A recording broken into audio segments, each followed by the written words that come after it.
Tatak Batang QC.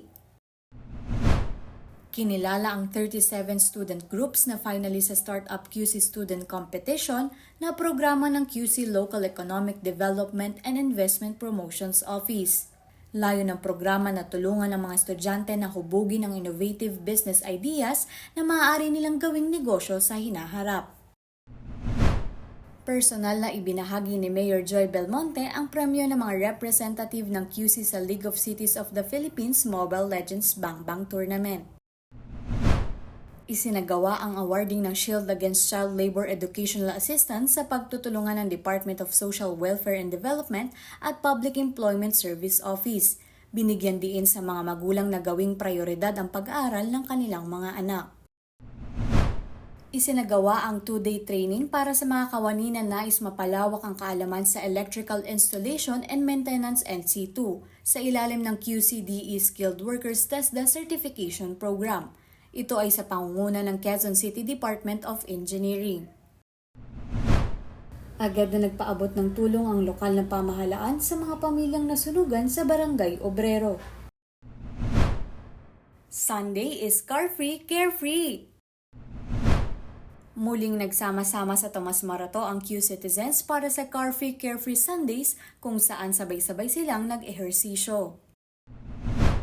Pinangunahan ng Public Employment Service Office ang Palarong Pinoy 2025 para sa mga pamilya ng migrant workers. Inclusivity in QC. Idinaos ng Quezon City Persons with Disability Affairs Office ang culminating activity Closing Exercise Alternative Learning System Special Needs Education para sa mga learner with disabilities sa school year 2024 to 2025. Nakisaya ang mga batang kabahagi at kanilang magulang sa puppet show ng Quezon City Public Library Puppeteers bilang pagdiriwang ng Earthman. Bumisita ang Department of Health Calabarzon sa QC Kabahagi Center. Ibinahagi sa kanila ang iba-ibang health services para sa children with disability. Sabay-sabay na binasa ng mga mag-aaral mula sa 15th Avenue Elementary School at kawani ng QCPL ang librong Ang Paglalakbay sa Hangin ni Sasa Saranggola. Ito ay tungkol sa epekto ng polusyon at kung paano ito masusolusyonan. Isinagawa ang kompetisyon sa pabasa ng Pasyong Mahal na nilahukan ng ilang kinatawan sa iba-ibang departamento ng lokal na pamahalaan. Ito ay kabilang sa paghahanda sa nalalapit na Semana Santa. Nakiisa si City Administrator Michael Victor Alimurong sa ginanap na Energy Transition Powering Tomorrow na inorganisa ng Ateneo Institute of Sustainability sa Ateneo de Manila University. Ibinahagi ni CA Mike ang mga programa ng lungsod sa pagtugon sa climate change at environmental sustainability.